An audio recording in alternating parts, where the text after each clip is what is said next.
Good afternoon. I just thought I'd give you a ground tour of the inside because last video I did a video of the outside, and I just figured it'd be now later on, now that everything still works on the outside in the wintertime with these campers. So yeah, so front door. Here's our faithful security supervisor, one of them. This is Colbert. Here's the lead hand. He's kind of still in the dumb stages, pretty young. So yeah, so we got the couch, dining room, kitchen, bedroom, and a secondary bedroom. And so yeah, so in a 21.5 fifth wheel, you don't have a lot of room because, as you can see, too much wasted space. Basically, there's a storage here, and then there's another storage here, and this is all storage. It's just basically, yeah. So anyway, oh yeah, fridge, closet, bathroom. And this is where I'm gonna start the video off at, is because we have no running water at all in this fifth wheel, because we do have water outside like I showed you in the last video, and from there yeah, I just got to keep playing with the phone because it times out after like 3 minutes or something, so I had to redo this clip. So anyway, I already broke rule number 1 when it comes with RVing and living in your fifth wheel, such as do not use toilet paper and do not use tissue. It's gonna seem kind of gross, and I'll explain why. So on that, wife and I, because I've already been draining this every week after week after week, I'm like, yeah, okay, whatever. And then eventually I look down, and there's a great big pile of tissue. Now, this is gonna be kind of probably the grossest conversation I've ever had, second to plugging up your own toilet in your house. Well, with that, you don't have, living in a house, you do not have the same option of fixing your own plumbing as you do when you're living in a fifth wheel. That's, I don't know, for some reason it's gross, but it's kind of cool at the same time, because I don't have to call a plumber in the middle of the night when my sewage system backs up. Now, on that, let me tell you on how to get these out, because yeah, if anyone's ever removed and replaced a toilet, and there's a bunch of people out there that know how to do it, but when it comes to RV, it's just basically all it is. Okay, you got 11 mil on the main bolt, is 11 mil, and you got to pull these caps off. This is actually basically a toilet. So anyway, long story short, you take a 11 mil quarter inch, doesn't have to be very big, okay, quarter-inch socket, 11 mil long socket, because you need this for the left side, okay. And then you take your other tool, an open-sided wrench, or you could even use, no, actually no, because rule of thumb is you don't, this is a secret about toilets that a lot of people don't understand, is because this is porcelain, it's one of the benefits of getting this trailer, because we got a new toilet.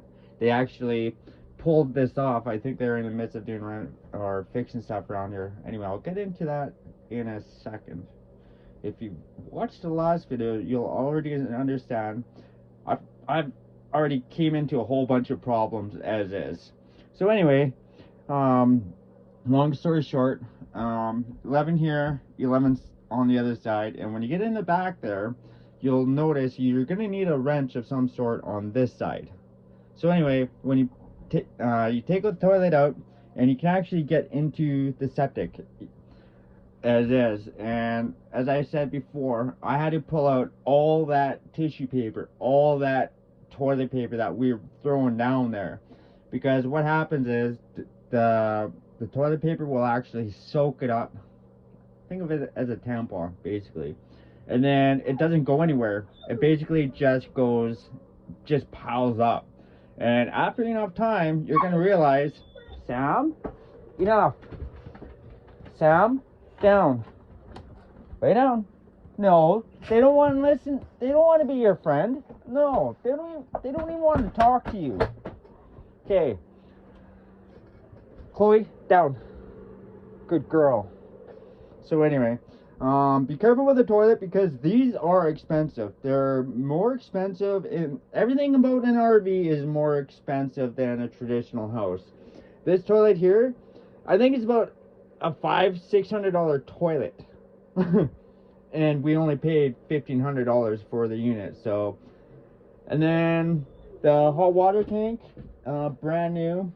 The tank, the hot water, the fridge, and a stove and an oven is probably about $2,000, if not more.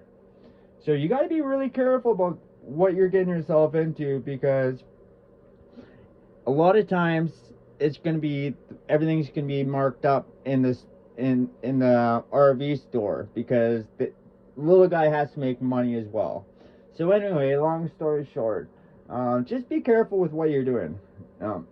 It's fairly straightforward. If you can connect a propane tank up to a barbecue, you can figure everything out.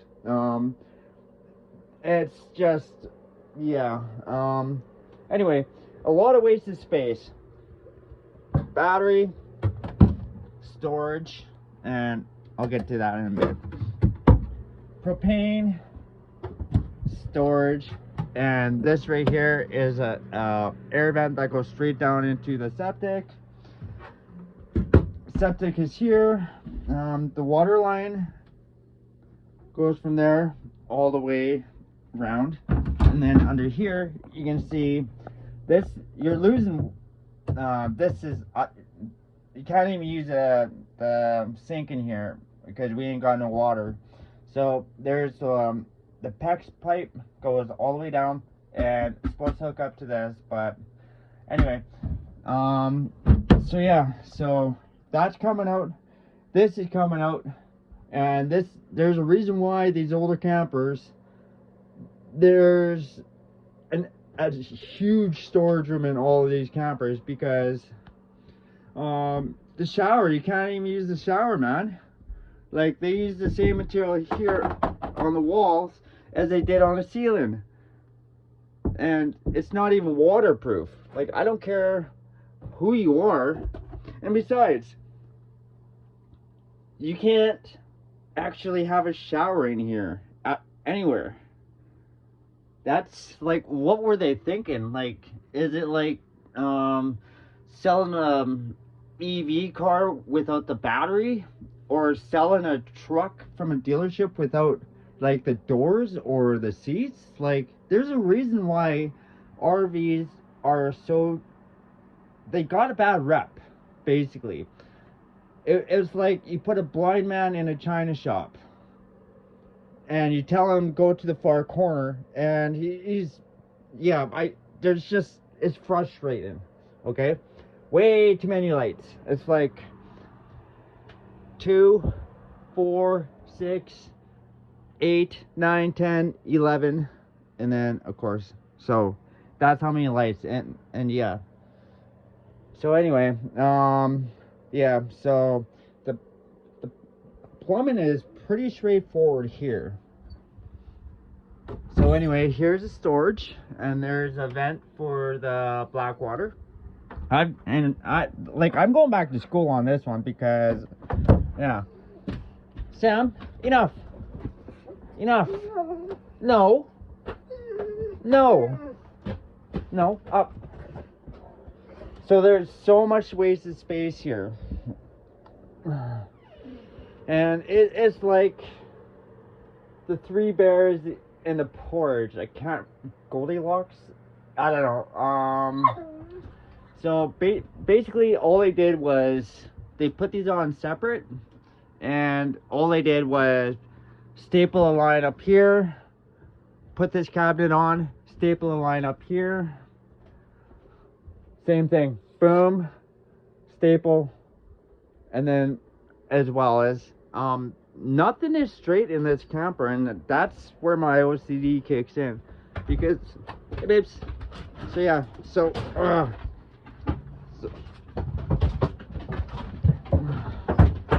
okay, anyway, that's it for now. Peace.